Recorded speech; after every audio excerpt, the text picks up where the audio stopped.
The Cincinnati Bengals drama with Trey Hendrickson's contract hurts them now, but it's also going to hurt them in the future. I'll explain on today's edition of Locked On NFL. The new Locked On NFL. The madman Tyler Rowland is your double shot of NFL espresso with the Locked On local experts on every major story.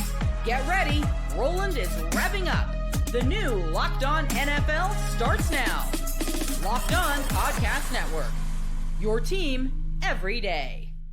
Football fans, welcome in to the Locked On NFL podcast, bringing you a double dose of the NFL's biggest stories with help from our local experts that know your favorite teams like no one else. I am your host, the madman, Tyler Rowland, joined today by Locked On NFL expert, the brain, Luke Braun. On today's episode, we're going to talk to Luke about whether his Vikings got screwed by the NFL with back-to-back international games.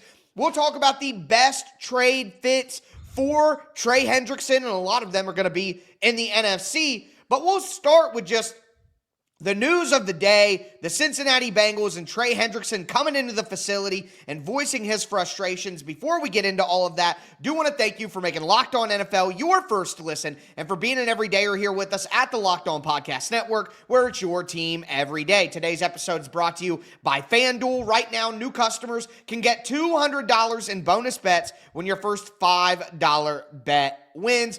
Luke, we heard the statement from Trey Hendrickson through Adam Schefter earlier in the week. He goes into the facility with the Bengals. He says that, the team's been lying to him. The coach was crappy to him and texted him that he's going to get fined if he misses time. All the while, the Bengals are not actually actively in a negotiation with his team. He said he will not play under his current deal. I mean, it is getting ugly fast in Cincinnati. Yeah, that is an ugly situation. You never want your contract dispute to start getting into that player does a presser and starts talking about you directly, openly on camera. Here is what's happening here.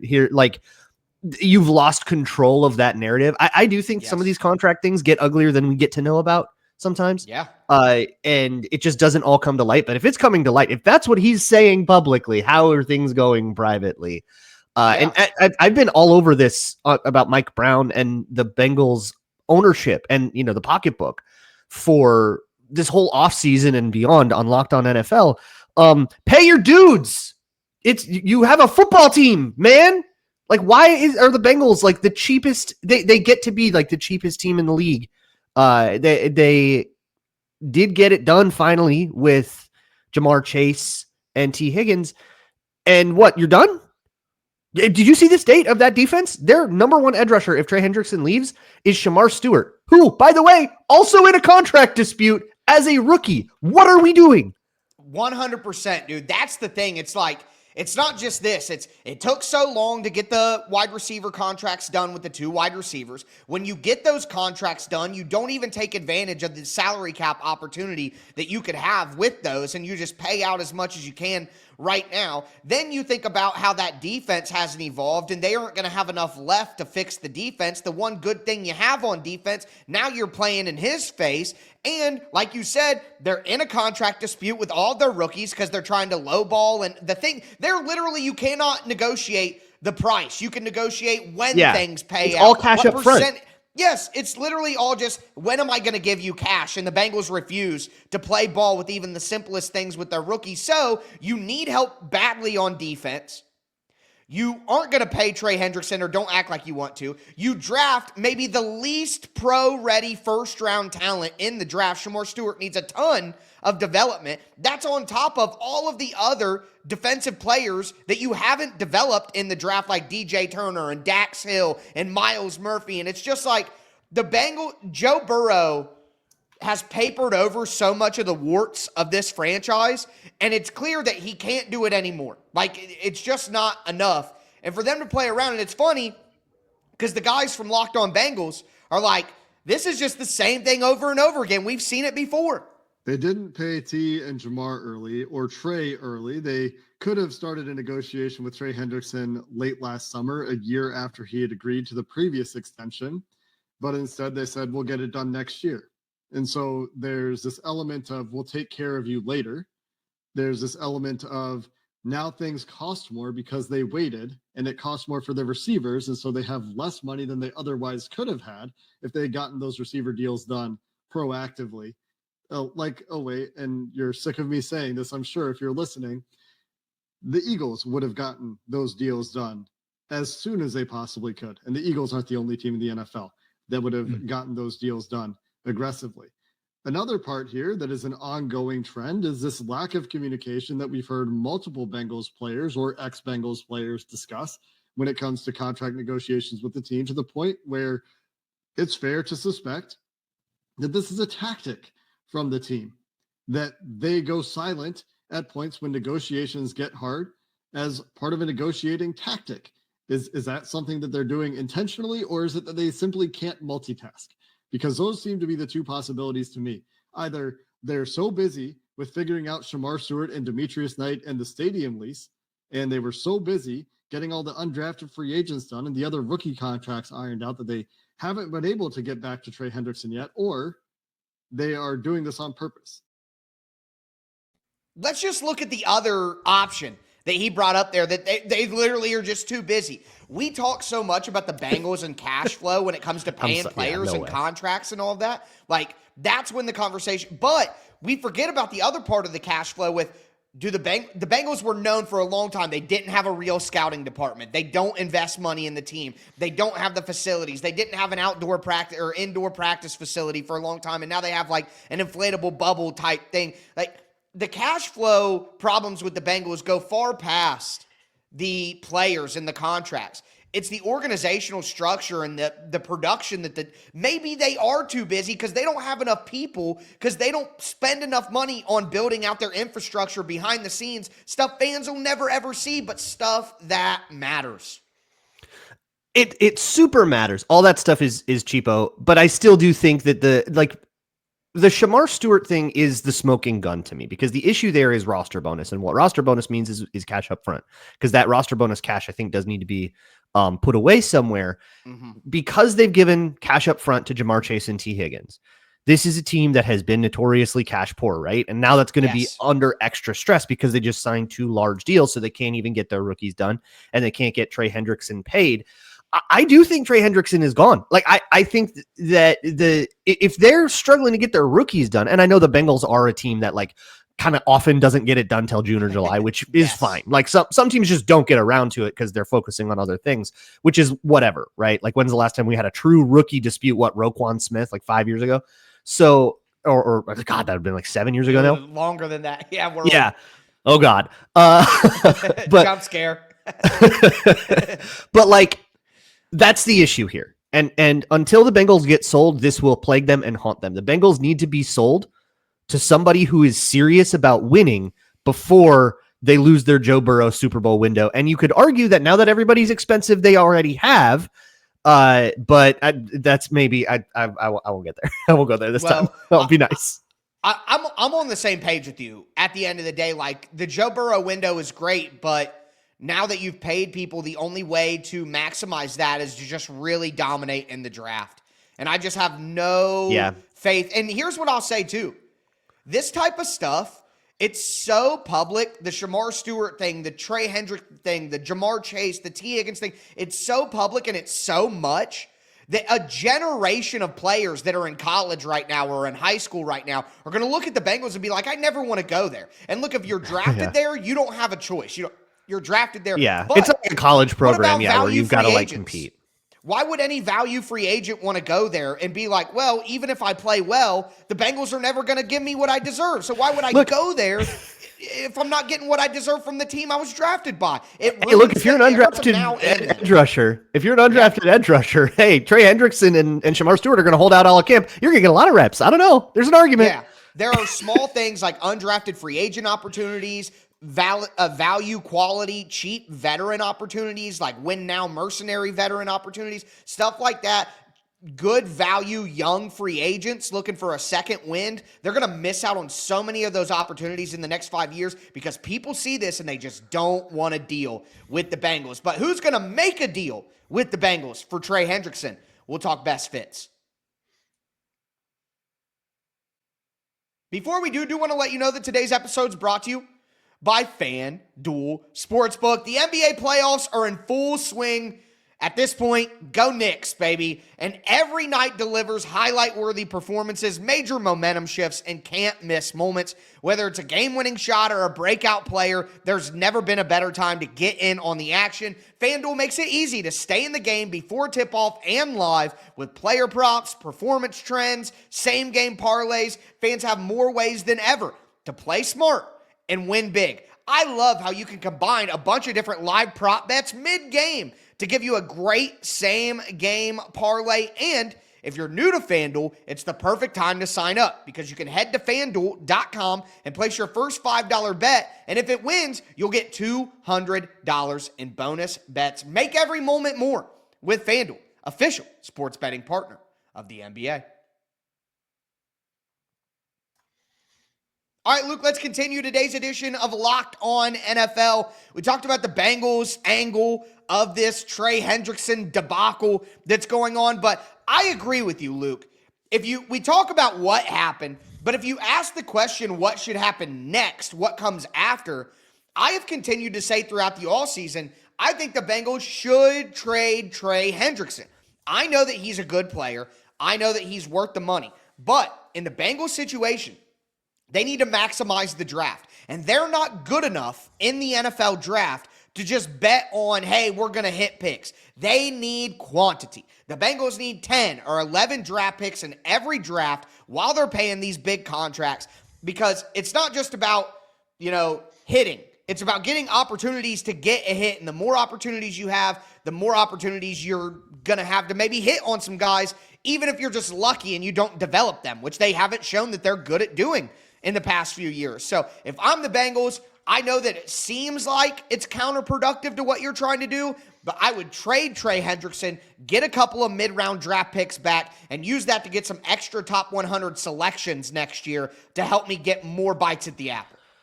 Yeah, like if it's over, it really depends on what they think is going to happen, right? Because what we think is going to happen, what it looks like is going to happen, is often going to be different from how the organization sees it from their perspective, right? If they think that, well, we can just play hardball and eventually he'll come back to the table with his tail between his legs. If they think that, which boy, doesn't seem that way, but if they think that, okay, then they're not going to do it. But the second you realize this is cooked, then you got to try to get some value, right? And there are a lot of teams that could use an edge rusher out there. Yes. In the NFC, the Lions are looking to run it back with Marcus Davenport right now. Like, that's a problem. And I talked about that yesterday. The Lions are a great fit for Trey Hendrickson. It makes a ton of sense. And I'm sorry, with what they did in the draft, I wasn't overly impressed by it. I think they need to push all in and try to do it now. These windows close faster than you think. And Detroit could be looking back this time next year and be like, man, we finished third in the division. We didn't make the playoffs. Like, I think Detroit could take a big step back.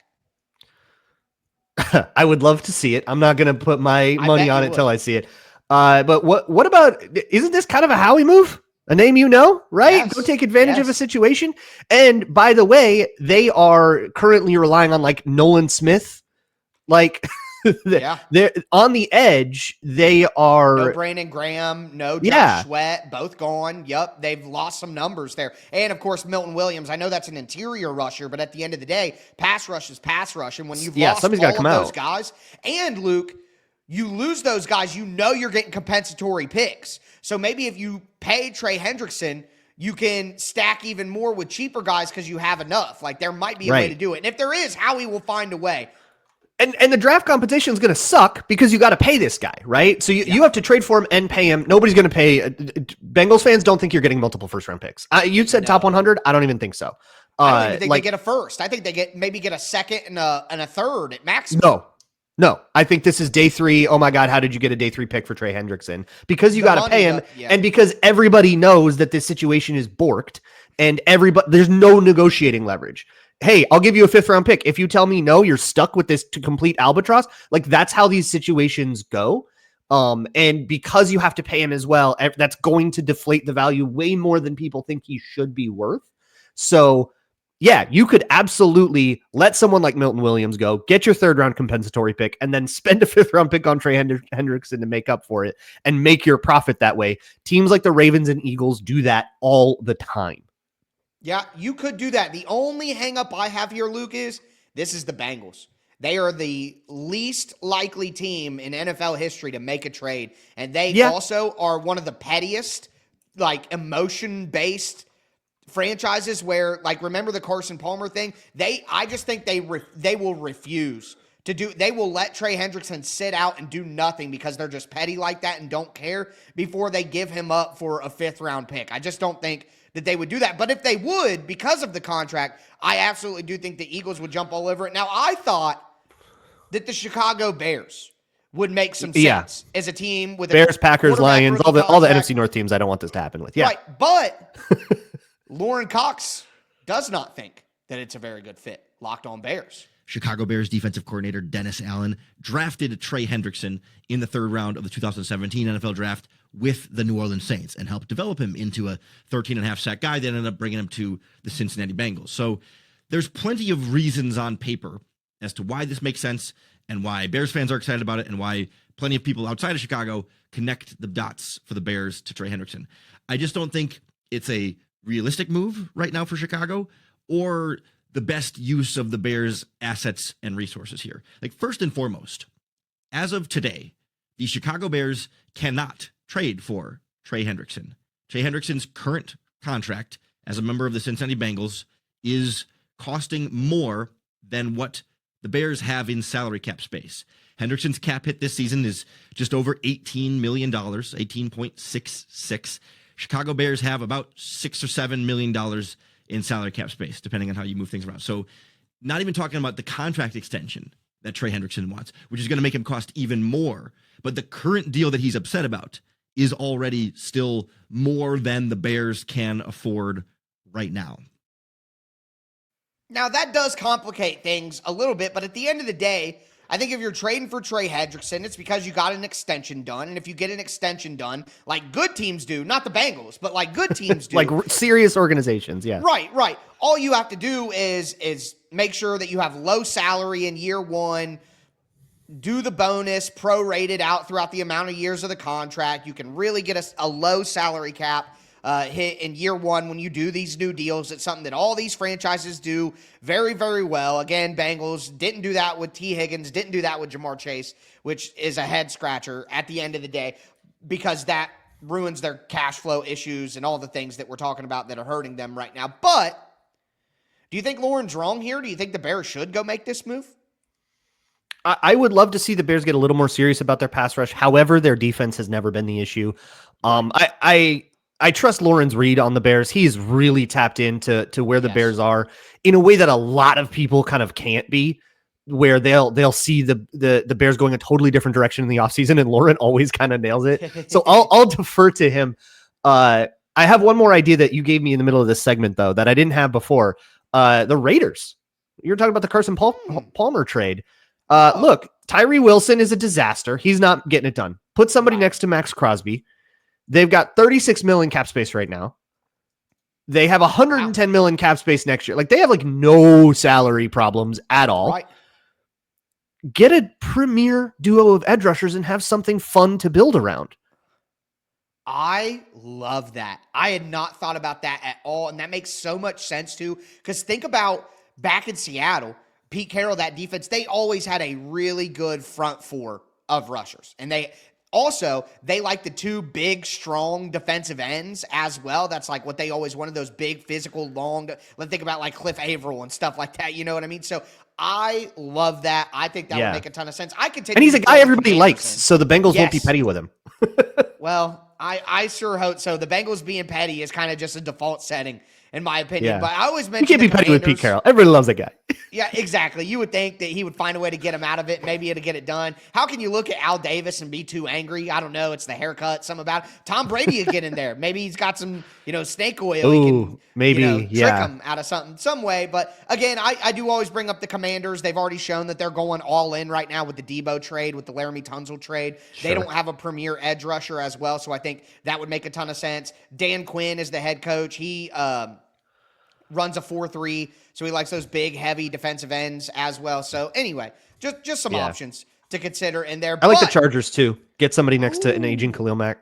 But those are Yeah. AFC trades, and I know that like that's a little bit tougher, but I also don't think the beggars can be choosers here. I think the Bengals are going to be desperate to get rid of this situation because of their hubris that they can get something done by crossing their arms and giving players the silent treatment. Suddenly it's going to get to a point where like, oh no, the season's coming up. We have to do something here. He's not coming to the table. Oh crap. And then they're going to have to start calling around and shopping him to a bunch of teams that are like, yeah, dog, we know, take your 6th round pick or leave it.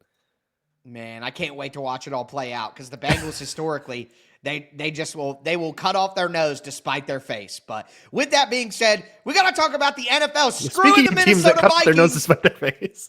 Yep, exactly that. But Luke's going to go crazy or tell us why it's not that big of a deal.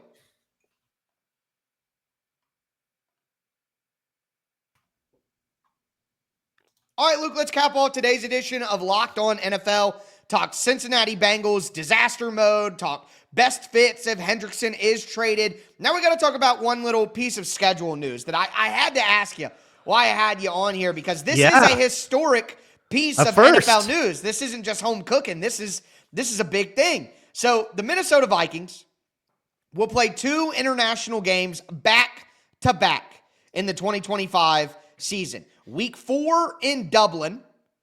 They play, who do they play in that game?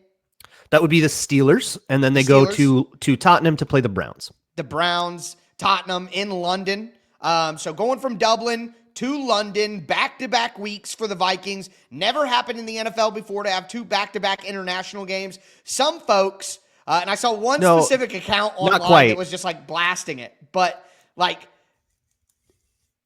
some people are saying that this is really bad. They really hurt the Vikings, making them stay back-to-back weeks overseas, this and that. Like, no one's ever done it before. They shouldn't have to do that. Do you agree with that, or do you think that it's not as big of a deal? Because I have to throw this in there.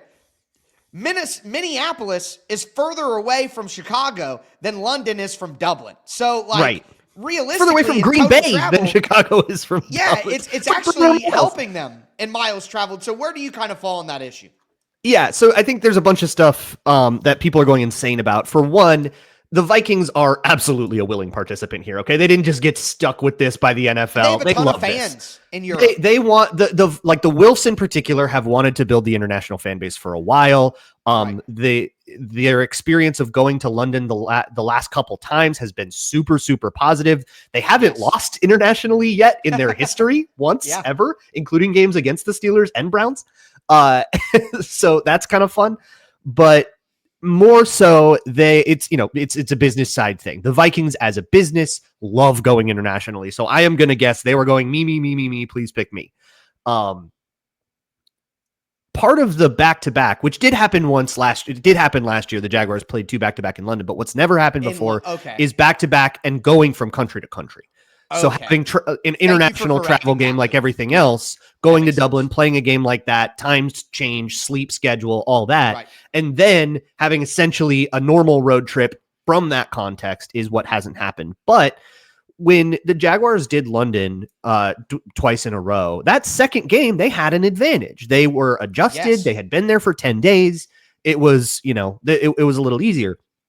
So I think the hope is to have that somewhat, but you still have to do a whole week of practice in England, like in totally unfamiliar territory. Yeah. And prepare for those games that way. I know that the Vikings love it. Okay. They are super, super into it. Kevin O'Connell is super into it. He's already going to the media saying like, this is awesome. We're excited. We love our little sleep advantage we're going to get in the second game. But as with all things, right, it's going to be a double-edged sword, and then hopefully they actually do get the bye in week 6. Kevin O'Connell did not seem 100% sure that was going to happen. Yeah, right. I was literally going to say that. I was like, there are 3 things that we know now: that you play week 4 in Dublin, week 5 in London, and week 6 will be a bye. Like that gotta be right. But they did they did play a game right after an international trip a couple years ago. They went into London, they played the Saints, and then they came back and played the Bears right away, and then they won that Bears game, and they didn't look sleepy at all. And so they actually have a lot of trust in their like training staff, which has also colored a lot of their offseason stuff where they've been going after like injured players and stuff, because they have a lot of trust. It's the same group of people. They have a lot of trust in being able to keep their players' bodies right, both from an injury perspective, but also sleep, nutrition, all that stuff. And they're really, really, really leaning on them. Well, correct me if I'm wrong, but I'm pretty sure that Minnesota is like a great medical state. Isn't there like a famous Well, there's the clinic? Mayo Clinic, The yeah. Mayo Clinic? Yeah. Yeah. Like luckily I haven't been a guy who's had to like have a lot of medical knowledge in my life. I Actually did do a stint at the Mayo Clinic once. Yeah, it's awesome.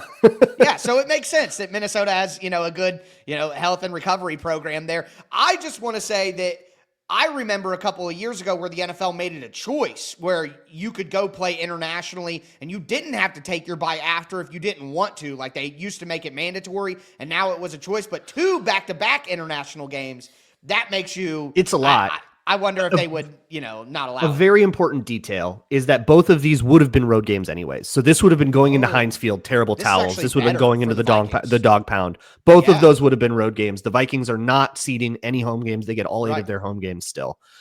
So that was another thing. And environments, too. O'Connell mentioned this. He was like, yeah, we're actually kind of grateful. We've got a young quarterback who's going to go to a neutral, possibly even home field like Yes. environment if Vikings fans travel well enough. And there's a lot of them in London. Mhm. This might actually help a lot in terms of just like the crowd.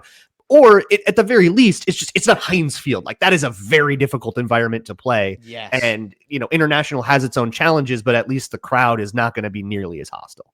And I know that the Cleveland Browns haven't been historically as successful as the Pittsburgh Steelers, but the Dog Pound isn't an easy place to play either. Like No, Browns it's fans hostile are, for sure. yeah, Browns fans are different than like Titans fans or Panthers fans or Cardinals fans. Like, well, the Cardinals fans actually are pretty sweet, so I don't want to take them down. But like Chargers fans and stuff, there are definitely better franchises with worse fans out there, like home field advantage. Yeah, type that stuff. don't get him out there. And before the Lions were good, it was like that at Ford Field too. It was always a takeover. Right, 100%. Well, now I just want to ask this. Just throw it out there. I'm going to have the Vikings going 1-1 in those games. I think they lose to the Steelers because the Steelers are a better team this year, but I think they beat the Browns because they're a better team than the Browns this year. Do you think that the fan advantage and the travel advantage, I guess, of staying there, do you think that they're going to go 2-0 here? I know better than to play this game. I almost got you. Game on schedule release week. Come on now. What do you take? What kind of greenie do you take me for? Look, I think that they will have an advantage. I mean, the Steelers have been international plenty as well. That advantage in the second game against the Browns, I think, will be real, but it'll be an advantage, not a guaranteed victory or anything like that. The Vikings, for as long as I have watched them in my whole life, can beat anybody and can lose to anybody. So who knows what'll happen? But yeah, 2 games internationally, decent chance we see the Vikings for the first time in their history lose overseas. Yeah, I guess it wouldn't be the first time in history that Vikings have lost overseas, but it also wouldn't be the Vikings first time going in history. into England. There's a lot of jokes have already been made. Yeah, Vikings have had a lot of success in Northern Europe. They went in there and they slayed a bunch of Saints too. That was different. Oh man, well maybe we need Viking Saints international here soon. Yeah, But give me with that being said- another double doink, please. Right. I was at that game. That's going to do it for today's edition of Locked On NFL. On tomorrow's show, me and Michelle, the Data Queen, are going to break down some of the schedule news. And then on Friday's show, after we have the full schedules and everything like that, me and the mastermind, Ross Jackson, will be here to talk about some of our favorite games as well. But that's going to do it for us today, folks. I am your host, the Madman, Tyler Rowland, for my co-host, the Brain, Luke Braun. As I tell you every episode, thanks for tuning in and stay safe out there.